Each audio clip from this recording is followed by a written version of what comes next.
Welcome back to WeAreSC's Recruiting Roundup with Scott Schrader. I'm Dylan Brashier, and we're back on Monday with some more important recruiting news. Before we get into the show, I want to take a moment and thank our sponsors. Thanks so much to Bird Dogs for sponsoring this video and sending me some of their signature Bird Dogs shorts. They're designed to fit slimmer through the thigh and leg, giving me a truly sculpted look. Other shorts are made of restricting, stiff cotton, but Bird Dogs fixes this using cloud knit fabric that looks just like khaki, but stretches to get a way slimmer fit without having to sacrifice movement. Order your Bird Dogs today, and they'll give you this free white tech hat with your order. And yeah, you got to go to www.birddogs.com/USC or use promo code USC at checkout. That's www.birddogs.com/USC or promo code USC at checkout for the free white tech hat with your order. They also got these fantastic polo shirts. They're very breathable, look very nice at formal events, but also very sporty and athletic. So thank you very much, Bird Dogs. Scott, I imagine you go to a lot of sporting events, a lot of venues, and I'm wondering, have you ever had any troubles with purchasing tickets online? Yeah, it can be a really big hassle at times, but I know that there's been some apps in the past to where people that I've known have bought tickets 10, 15 minutes before kickoff to a game, and they were able to get some pretty damn good prices. And I'm hearing that we may have the answer for some of these people looking for those last minute tickets. Oh yeah, you're definitely in luck. We have a new partnership with Game Time. Like Scott said, there's a lot of stress and uncertainty revolving around ticket buying. But guess what? There's a game-changing solution. Game Time. Imagine this: effortless ticket buying for all your favorite sporting events, music, comedy, and theater events. No more frantic searches or competing with others, and Game Time is your ultimate ticket. Let's talk perks. Incredible deals on last-minute tickets and rock-solid best price guarantee. Say goodbye to ticket anxiety and hello to sheer joy of being in the moment. I just fired up the Game Time app, and trust me, the lineup is unreal. They got playoffs, epic concerts, hilarious comedy, you name it. I actually went to the Dodgers baseball game last week. Was able to get myself the Caleb Williams bobblehead. That's pretty cool. Thanks, Game Time. And guess what?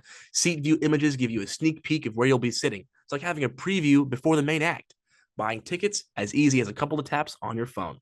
Tickets are then sent straight to your phone, so no more digging through those emails. And oh, here's a special code for Trojan fans. Head to gametime.co, that's gametime.co, or download the app, create an account, and use code TROJANS to knock a sweet $20 off your purchase. That's right, $20 off to kickstart your stress-free ticket journey. Ready to dive in? Head into gametime.co, create your account, and redeem the code TROJANS for $20 off. Don't miss out on the limited time offer. So what's the holdup? Download Game Time today for the thrill of the last-minute tickets and the comfort of the best price guarantee. Download Game Time app, create an account, use code TROJANS for $20 off your first purchase.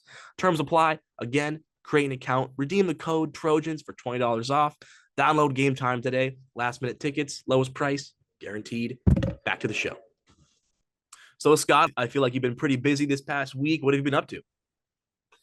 Yeah, I wouldn't call it busy. I've been actually purposely trying not to be busy because in a couple of weeks it's going to be one of those things where there's going to be not a day off. Oh yeah, for the entire football season almost. So I've been kind of milking the last month, 5 weeks. But no, I did get out. I got out to a St. John Bosco scrimmage against Norco.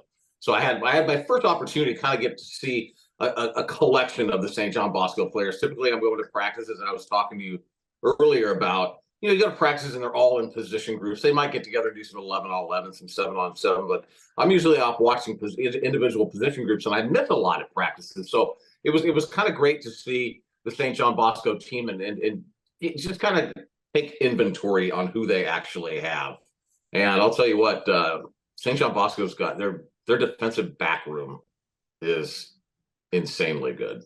So St. John Bosco, to me, looked really, really good. It was the first scrimmage, and the intensity was really impressive for both teams. So that made it a great scrimmage. Both teams, whether it was the first team and their second team, third team, all players were kind of going at it hard. So that's kind of what I wasn't really busy, but I did get a taste of football. So now I'm really ready for the football season to start in a couple of weeks. The high school season actually starts in a week. Oh yeah. Modern Day Centennial.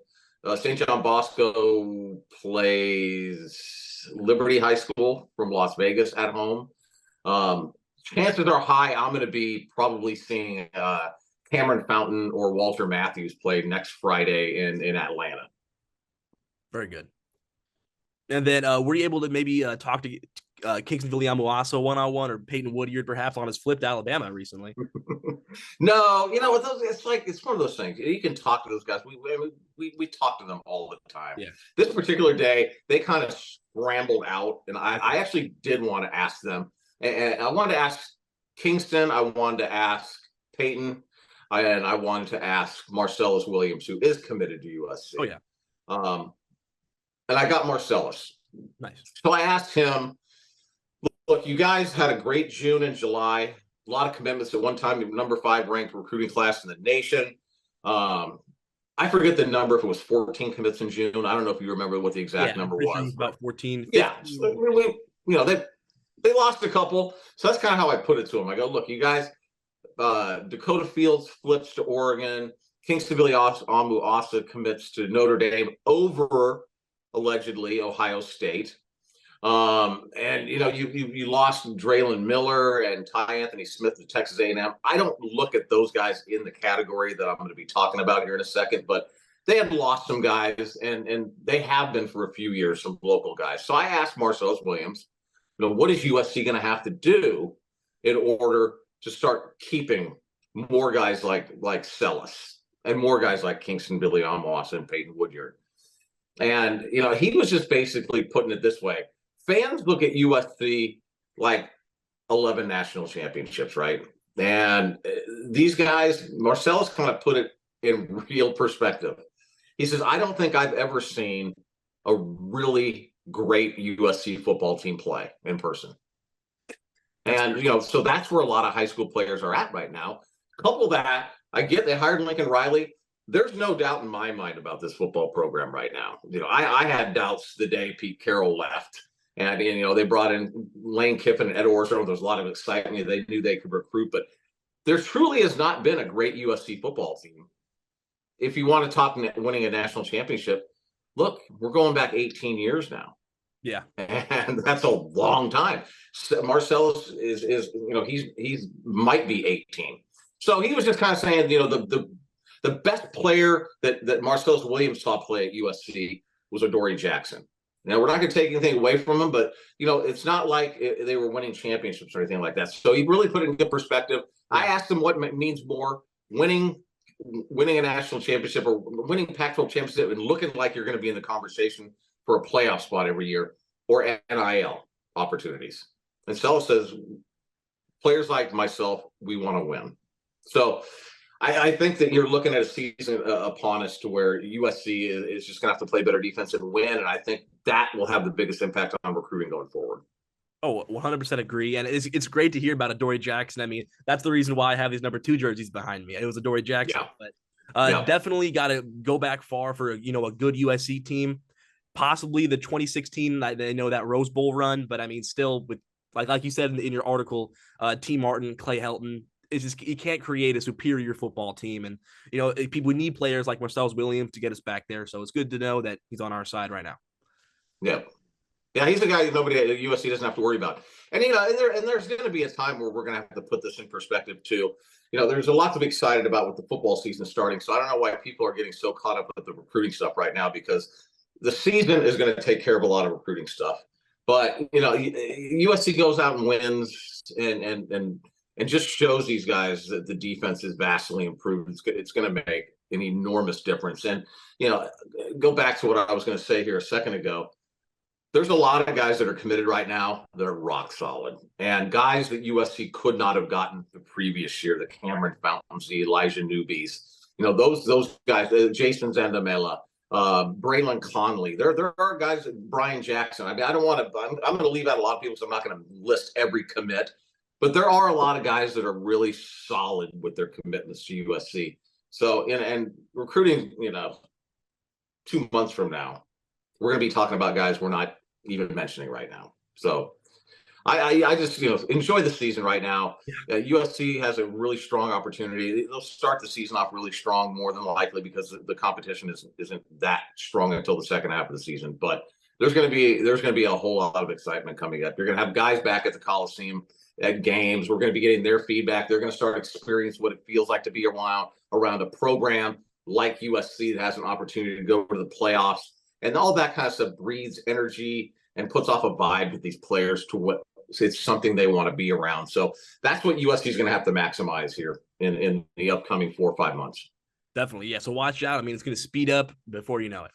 And I mean, speaking of those solid commitments, I mean, I just want to point out Marcelles Williams, Jason Zandamela, and 2025 recruit Anquan Fagans were all named preseason All-Americans. So, I mean, good job to them. And then we'll monitor them throughout the season, see how they continue to do.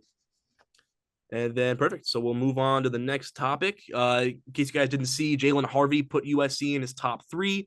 I'm pretty sure it was Penn State and Maryland in the top 3, which those are both East Coast schools. USC is kind of the outlier on the West Coast. Scott, I want to ask you, is distance a big factor for him? It's always a factor. And I would even go out on a limb and say it's a big factor. Kids will say it's not, and that doesn't mean, you know, it's not oftentimes a big factor for the player individually, but it becomes a factor for families and them having to gather up maybe other kids to make it to games out on the West Coast. The one thing USC has going in their favor is they're joining the Big Ten, and they'll be playing one of their first games next season, ironically, at the University of Maryland. Which, if we're talking about Jaylen Harvey, the University of Maryland is like 15 minutes from where he goes to school. Yeah. So, you know, it's right there in the DC area. So, but what USC has going for him with Jaylen Harvey, and this is not me saying USC's getting him, because I don't know that. I know they are right there and they have as good a chance as anybody. But his parents like USC a lot. So there won't be any of these conversations that are going to be extremely significant about the negativity about where USC is located, because I know his family, mom and dad, both get what USC has to offer as a university and a football program. And Roy Manning, on top of that, has done a fantastic job recruiting all of the guys he's doing. I mean, we have to mention Roy Manning a little bit more than we do. You know, Elijah Newby may not have the ranking that a lot of USC fans prefer to have with the players they're bringing in. By the end of this recruiting process, he will. And this guy is a big time player. So, yeah, he's got some really extremely talented guys that are committed right now, and they have another shot with Jaylen Harvey to add another one. And if he would commit at some point here later this month, that would go a long way to kind of erase that sour taste in USC fans' mouth. Yeah, July was awful for USC fans, so we feel for you. Yeah, definitely. And I mean, you're going to visit him in these upcoming weeks, so I assume we'll get more info on his recruitment status. Monday, Tuesday. I'm not going to say where I'm all going to be going here everywhere, but he's definitely somebody that I will see this week for sure. For sure. Yeah, and then we'll move on to the next recruit. We got Chris Cole, number 53 player in the 24 cycle, put USC in his top 6 among Georgia, Penn State, Tennessee, Miami, Virginia Tech, and he finally set a decision date for September 10th. So it's coming up in about a little less than a month. Scott, if you want a quick refresher, where's our recruitment status stand with Chris Cole? Yeah, you know, when he visited USC unofficially in June, I spoke to he and his mother at Redondo Union High School, where they had the Elite 11. Chris was invited out to compete in that. And they left saying they were definitely coming back for an official visit. So there was never and it was always going to be an official visit during the football season. Well, I haven't checked in and gotten the latest. That was my plan to do that tomorrow. I was going to check in with Chris. Chris is a 3-hour drive from where I'm located right now. If I find out tomorrow that Chris Cole is going to be taking that official visit, and he has to take it either that first game or the second game, if he's going to announce his commitment on September 10th. So I need to find out whether he's going to be taking that official visit. And if he is, I'll go down and check in on him. But, you know, I thought USC would be a school that he'd consider until the very end. And right now, I'm not sure if he still is or not. Definitely good to know. And yeah, you know, you can put a school on your list, but if you haven't taken an official visit to it, I'm taking that school off the list for the person. Yeah. Especially since he already places a decision date and has an official visit in sight. Yeah, you know, it's just kind of common sense, right? But I do think he's kind of favoring SEC schools, Tennessee and Georgia right now. So you will see if he takes that USC visit. Honest to God, I think anything can happen. 100%. All we need is one visit. Yeah. Well, that will conclude today's episode of our recruiting roundup. Thank you very much for tuning in, and we'll see you next Monday. Fight on. Fight on.